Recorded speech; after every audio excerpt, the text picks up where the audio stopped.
Good afternoon, everyone. Welcome to this press conference following the EBSCO Council. Today's focus was on employment and social policy. Let me welcome Polish Minister of Family, Labor and Social Policy, Agnieszka Dziemianowicz-Bąk, and Executive Vice President for Social Rights and Skills, Quality Jobs and Preparedness, Roxana Mînzatu. Without further ado, I give the floor to the Minister. Dzień dobry, Szanowni Państwo. Dzisiejsze posiedzenie Rady do Spraw Zatrudnienia, ostatnie posiedzenie w czasie trwania polskiej prezydencji, było niezwykle owocne. Przede wszystkim mam przyjemność poinformować, że udało się przyjąć podejście ogólne w sprawie dyrektywy stażowej. To ważny, milowy krok w zwiększeniu bezpieczeństwa młodych ludzi w Europie na rynku pracy.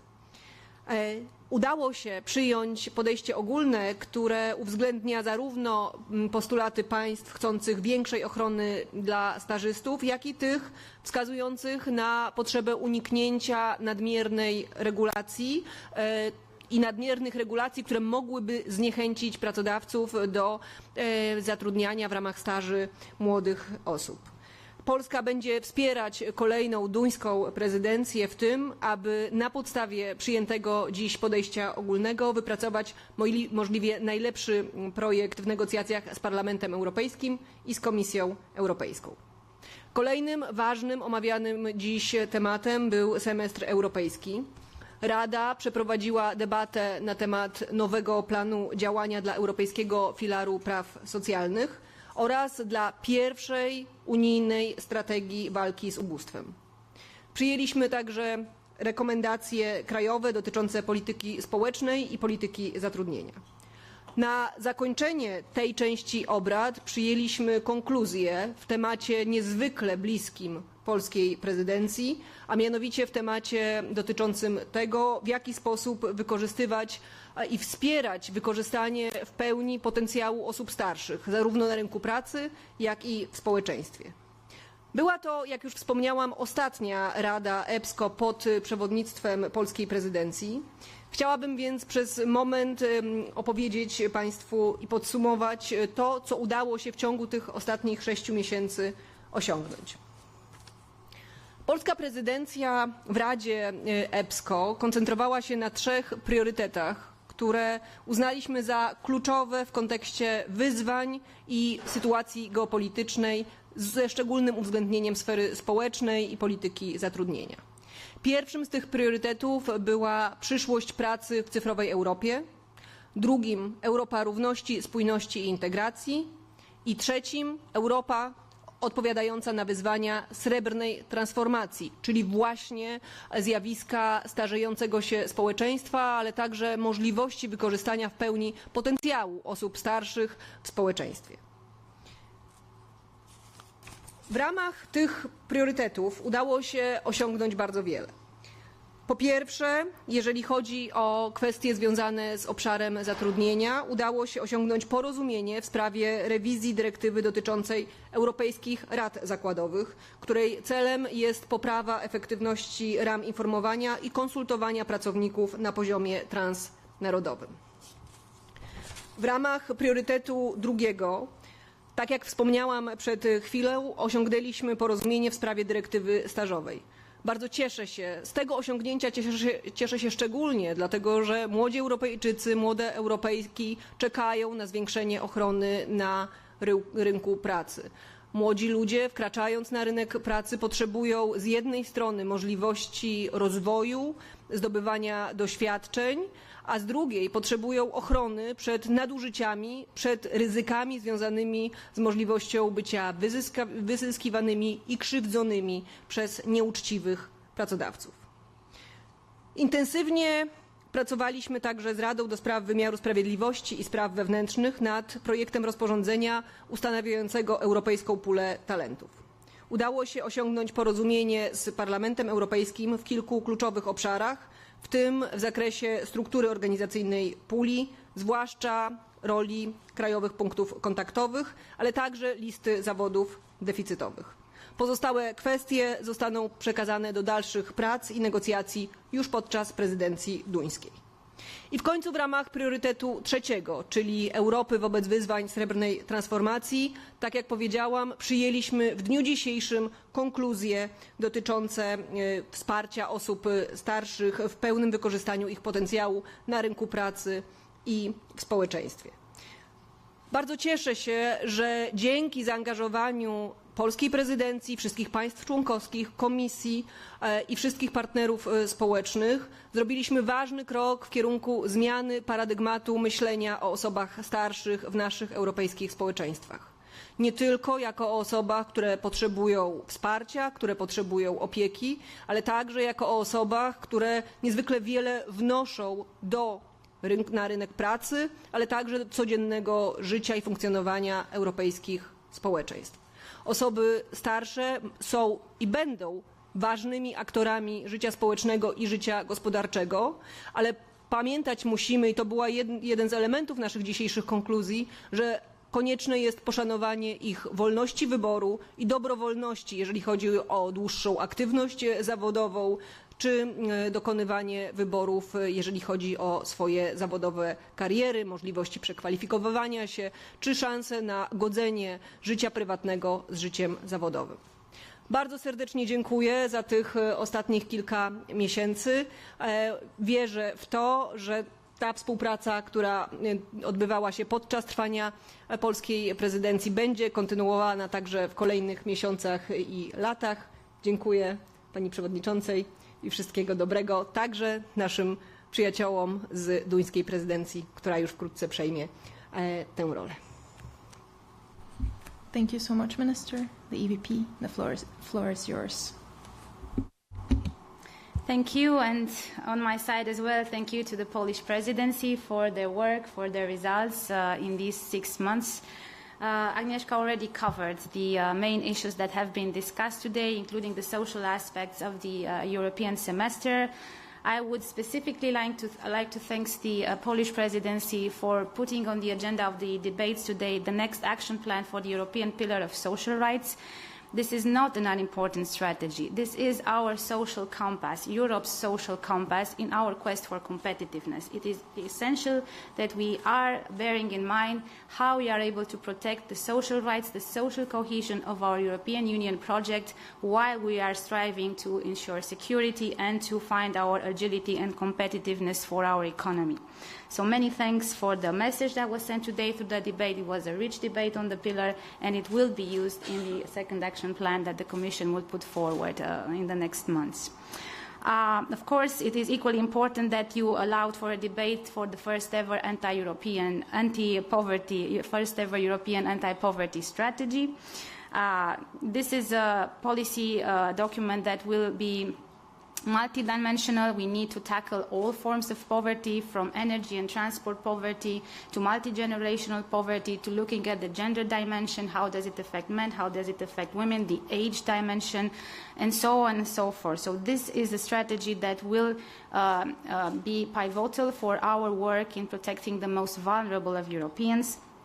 I mentioned today in the debates that we are concerningly lagging behind in our Porto target concerning the number of Europeans that we need to lift out of poverty. It's 15 million Europeans that need to be lifted out of poverty until 2030, out of which 5 million children, which are at risk of poverty and social exclusion. And that led us to the discussion about the child guarantee, which we have in place. Our work on combating child poverty needs to continue with even more ambition, with even more determination. This is the investment and the legacy that we have for our future generations in an aging continent with a demographic problem. This means, of course, looking also at the investment models, at the financing that we offer from EU level, at the European Social Fund Plus that already supports the fight against child poverty, at the financing that we need to provide at national level, at the fiscal rules, and how we are able to really boost our efforts to fight child poverty. I would focus on three highlights, three topics from today's debates And then, of course, if there are questions, I'm more than open to respond. On the traineeship directive, which was mentioned by Agnieszka, yes, today we have adopted the general approach on the traineeship directive, and we welcome the result of the Polish presidency in this direction. I would remind the impact of the traineeship intervention. We are looking at 3.1 million trainees that are in the European Union, out of which 1.6 million are paid trainees. I welcome the fact that the compromise text that was achieved today maintains the two objectives of the Commission proposal. One, the objective to improve the working conditions of those genuine trainees who, in fact, are workers. And secondly, to really be able to actively identify and combat abuses that happen under the false traineeship pretense that disguise actually what is, in fact, regular jobs. I know that this was not an easy file, an easy debate, an easy work. Member States' regulatory approaches to traineeships are very different, and flexibility is needed. And on this side, the Polish presidency did an actually enormous job.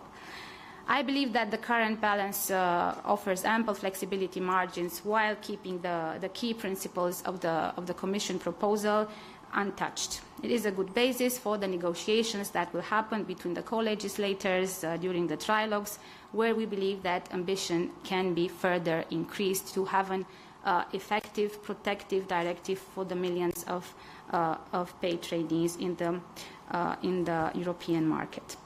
Second point that I want to emphasize, the European Labour Authority evaluation report. The European Commission, I presented today this evaluation to the member states. There were member states who intervened in the debate to refer to concrete measures that need to be taken to enhance fair labour mobility, which is actually an important priority of the upcoming Danish presidency. The evaluation report on ELA highlights the crucial added value that the authority is bringing. With ELA gaining experience and maturity, the evaluation identifies areas for improvement, such as reinforcing the competencies on concerted and joint labour inspections, tackling situations that involve third-country nationals working within the EU, granting the authority the capacity to process personal data, and simplifying and facilitating access to a mediation procedure. European Commission is intending to address these challenges in a proposal that will be part of the fair mobility package that we will present in the first part of 2026. And the third topic that I will address is on legislative files that have been managed by the Polish presidency, namely the 883 regulation. The Polish presidency illustrated the work they did, the progress on various legislative files. I will thank them again for their enormous works on those files, such as the Works Councils, where the proposal for a directive was reached a deal. I also take the opportunity to thank Agnieszka and the whole Polish presidency team for the significant progress that was done on the 883 regulation, the coordination of social security services. This was by far not an easy file, very complex, very old file. But one that is really key and crucial for the daily lives of mobile people across Europe. We are looking at some 10 million mobile workers, 5.5 million posted workers, 1.8 million cross-border workers.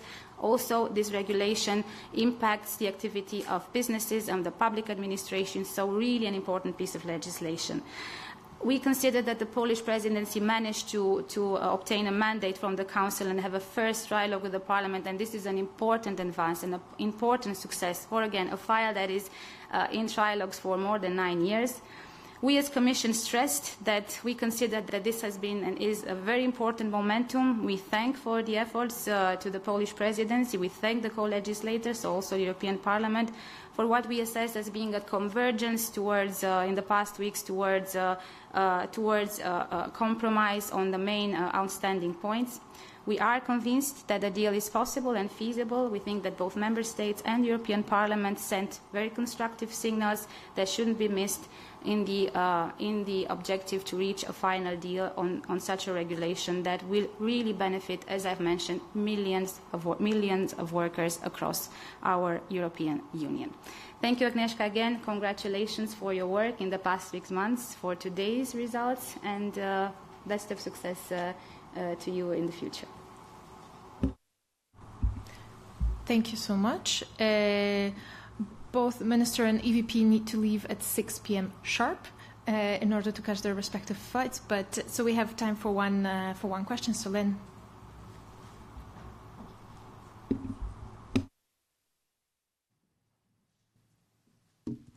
Solène Polic, Agence Europe, in French, if I may, it's okay. Yeah. Une question rapide pour la ministre. Donc la ministre, voilà, elle a semblé donner une fin de non-recevoir sur le trilogue, sur un prochain trilogue sur le règlement 883. Donc semble-t-il impossible d'ici la fin de la présidence. Donc est-ce que c'était vraiment le dernier mot ou des contacts informels peuvent quand même toujours avoir lieu et que la situation reste quand même toujours mouvante?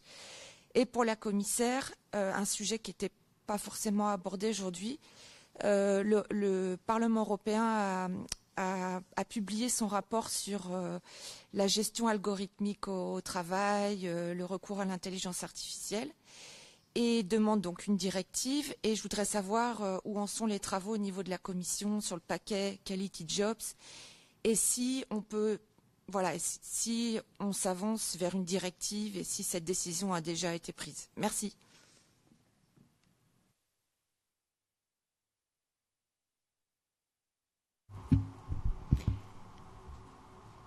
Dziękuję bardzo.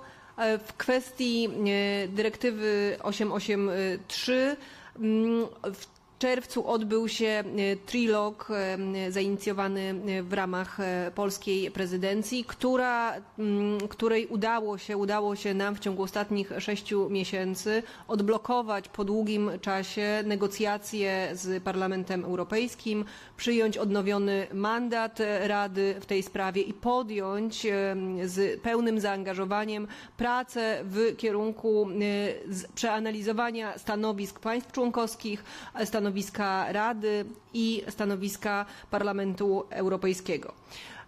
Osiągnęliśmy bardzo wiele. Jest to ważny krok w kierunku uzyskania porozumienia w zakresie określanym przez to rozporządzenie.